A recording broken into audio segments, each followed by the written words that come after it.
Hello guys, आप लोगों का स्वागत है मेरे यूट्यूब चैनल पे। आज मैं सुनाने वाली हूँ बकुले और केकड़ी की कहानी।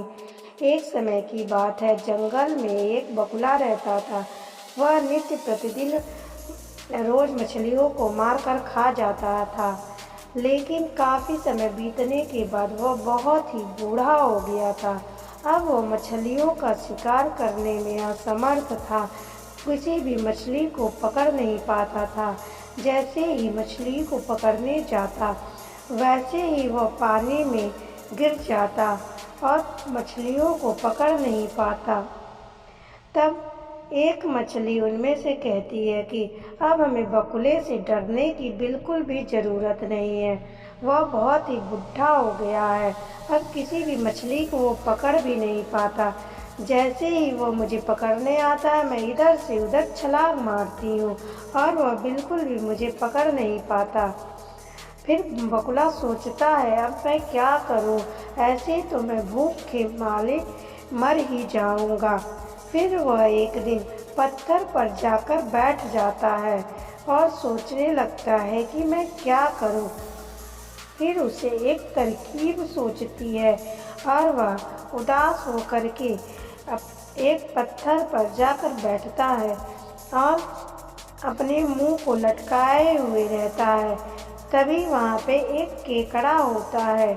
उसको दुखी देखकर वह उसके पास आता है और बकुले से बोलता है, क्या हुआ बकुले भाई, आप इतने उदास क्यों हो? बहुत ही उदास लग रहे हो। तब बकुला कहता है कि मैं क्या बताऊं, इस तालाब की ही बात है। इस तालाब के बारे में बहुत ही बुरा समाचार मिलता है।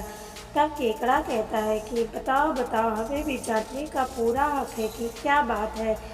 तब बकुला बहुत ही उदास मन से कहता है कि मेरा एक दोस्त है, उसने वो भविष्यवाणी करता है और उसने बताया है कि आगे आने वाले 10-15 साल तक यहाँ पे कोई भी बारिश नहीं होगी, जिससे ये तालाब सूख जाएगा। तब केकड़ा कहता, अरे ये तो बहुत ही दुखद समाचार है, ऐसे तो हम सब मर जाएंगे। तब बकुला कहता है कि नहीं, लेकिन मेरे पास एक तरकीब है। यहाँ दूर पहाड़ के उस पार एक बहुत ही बड़ा तालाब है। वहाँ पे 10 साल क्या 20 साल भी अगर बारिश ना हो तो वह तालाब नहीं सूखेगा। और मैं तुम लोगों को एक के बाद एक सबको वहाँ पे ले जाऊँगा और छोड़ दूँगा, जिससे तुम सब जीवित रहोगे। तब केकड़ा कहता है कि हम आप पर विश्वास कैसे कर लें, आप तो हमें खा जाओगे। तब बकुला कहता है कि अरे नहीं नहीं, मैं बहुत ही बूढ़ा हो गया हूँ, अब मैंने सब कुछ खाना छोड़ दिया है, अब मैंने बहुत ही पाप कर लिए, अब सोच रहा हूँ थोड़ा पुण्य कर लूँ तुम सबको बचा के, वैसे भी मैं कुछ दिनों में मर जाऊँगा। तब केकड़ा कहता है ठीक है, और उसकी बातों में आ जाता है और विश्वास कर लेता है। फिर वह वहाँ से चला जाता है और वापस तालाब में आकर मछलियों को सारी बात बताता है। मछलियाँ कहती हैं कि क्या हमें बकुले पे विश्वास करना चाहिए? केकड़ा कहता हाँ हाँ बिल्कुल, अब वो सही अच्छा हो गया है। तब मछलियाँ कहती हैं ठीक है। अब बकुला रोज एक एक मछलियों को वहाँ से ले जाता है और पहाड़ पर ले जाकर उनको खा जाता। तब और मछलियों को लगता कि वह बहुत ही अच्छा काम कर रहा है और आकर यहाँ पे मछलियों से कहता कि वो सारी मछलियाँ बहुत ही खुश हैं और बड़े आराम से हैं और तुम्हें याद करती हैं। अब वह रोज़ एक एक मछलियों को ले जाने लगा। अब बड़े ही मज़े से उसका पेट भरने लगा। अब उसको कोई भी चिंता नहीं थी, ना तो शिकार करने की ज़रूरत थी और ना ही कुछ। बड़े ही आराम से मछलियाँ उसके मुंह में आती और उनको पहाड़ पर ले जाके बड़े मज़े से खा जाता। अब उसका पेट भी भरने लगा। तब एक दिन केकड़ा कहता है कि अब मुझे भी ले चलो, मुझे भी सैर करा दो तुम। तब अब केकड़ा कहता है कि बकुले भाई, मुझे भी ले चलो, सैर करा दो, जरा मैं भी देखूं कि तालाब कैसा है। बकुला कहता है ठीक है। अब केकड़ा बकुले की पीठ पर बैठ जाता है और दोनों वहाँ से उड़ जाते हैं। उड़ते उड़ते अब दोनों फिर पहाड़ पर पहुंचते हैं।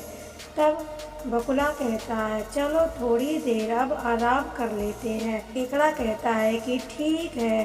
कहता है कि चलो अब आराम करने के बाद यहाँ से उड़ान भरेंगे।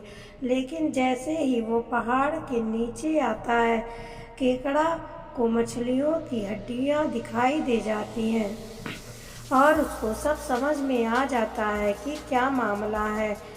तब वो कहता है कि तुम्हारी इतनी हिम्मत, तुमने हमको धोखा दिया। तब बकुला कहता है कि मैं क्या करूं, मरने से तो अच्छा है कि धोखा देकर अपना पेट भर लूं, कम से कम मरूंगा तो नहीं। तब केकड़ा कहता है कि तुमने बहुत ही गलत किया। पहले तो वह डर जाता है। तब बकुला कहता है, अब तो तुम्हें भी खाकर ही भूख मिटाऊंगा। तब केकड़ा बहुत ही गुस्से में आ जाता है और उसकी गर्दन को दबोच लेता है और उसे नीचे गिरा देता है।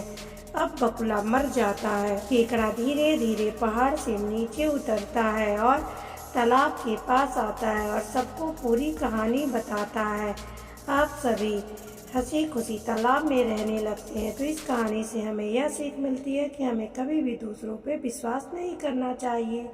अगर ये कहानी आपको अच्छी लगी तो लाइक, सब्सक्राइब और शेयर करें। धन्यवाद।